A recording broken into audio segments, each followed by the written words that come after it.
యేసుక్రీస్తు ప్రభుల వారి యొక్క పుణ్యమైన నామంలో మీకు దీవెనలు కలుగునుగాక.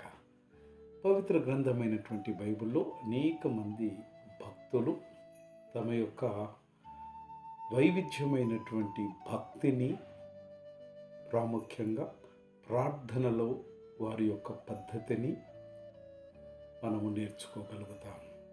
నెహెమ్యా గ్రంథంలో నెహెమ్యా భక్తుడు, ప్రవక్త, స్వలాభాపేక్ష లేనటువంటి ఒక గొప్ప త్యాగశీలి.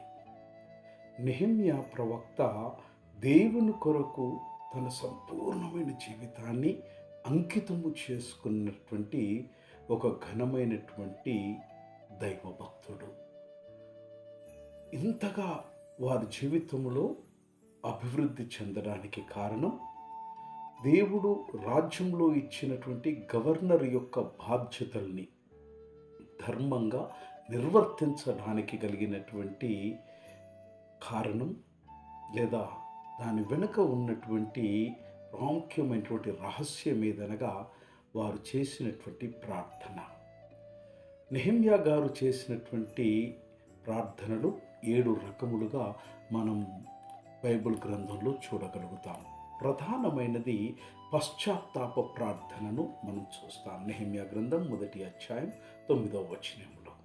ఇలాంటి ప్రార్థన నూతన నిబంధన గ్రంథంలో సహితం కల్వరి కొండపై యేసుక్రీస్తు ప్రభుల వారి యొక్క ప్రక్కన శిలువ విధిలో ఉన్నటువంటి 2వ దొంగ కూడా చేసినటువంటి ప్రార్థనకు సమరూపమైనటువంటిదిగా చూస్తాం. లూకా సువార్త 23. 2వ రకములైనటువంటి ప్రార్థన భక్తుడైన నెహెమ్యా గారు చేసినటువంటిది ఒప్పుకోలు ప్రార్థన.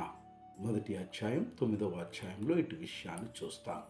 ఇలాంటి ప్రార్థన సువార్తలలో మనకు పరిశుద్ధుడైన లూకా గారు రాసినటువంటి శుభవార్త 18వ అధ్యాయంలో ఒప్పుకోలు ప్రార్థన, సుంకరి దేవుని సన్నిధానములో ఒప్పుకునేటువంటి ప్రార్థనను చూస్తాం. 3వ ప్రార్థన నెహెమ్యా భక్తుడు విజ్ఞాపన ప్రార్థన సలిపినట్టు నెహెమ్యా గ్రంథము 6వ అధ్యాయంలో చూస్తాం.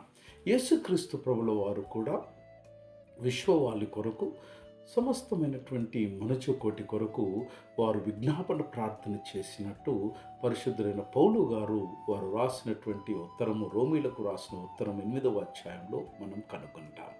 నెహెమ్యా గారు చేసినటువంటి ప్రార్థన 4వది వ్యక్తిగతమైనటువంటి ప్రార్థన.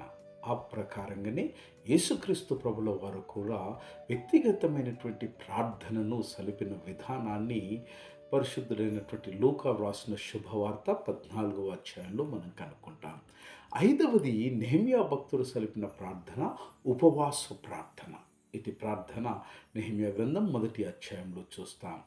ఎస్తేరు గ్రంథంలో కూడా ఎస్తేరు ఉపవాసముతో ప్రార్థన సలిపినటువంటి వైనం మనకు ప్రబోధం చేస్తూ ఉన్నది. 6వది స్తుతి ప్రార్థన. నెహెమ్యా భక్తుడు నెహెమ్యా గ్రంథం 9వ అధ్యాయంలో చూస్తాం. అనంతరము దానియేలు భక్తుడు కూడా దేవునికి స్తుతి ప్రార్థన సలిపినట్టు బైబిల్ గ్రంథం మనకు బోధిస్తూ ఉంది. 7వది ప్రతిష్ఠ ప్రార్థన. నెహెమ్యా గ్రంథం 12వ అధ్యాయం. హన్నా తన యొక్క ఏకైక కుమారుడైనటువంటి సమూయేలును దేవుని యొక్క పవిత్ర పరిచర్యకు ప్రతిష్ఠించినటువంటి ప్రార్థనను మనము చూస్తాం. నెహెమ్యా జీవనములో రాణించినాడు అంటే ప్రార్థనలో వారు నిబద్ధత కలిగి ఉన్నారు. నీవు జీవితంలో ఉన్నతమైన స్థితికి, విజయం మిమ్మల్ని వరించాలని మీరు కాంక్షిస్తే ప్రార్థనలో పట్టు విడవకుండా దేవుని సన్నిధానములో గోచాడండి. ఉన్నతమైన శిఖరాన్ని అధిరోహించండి. దైవాశీస్సులు.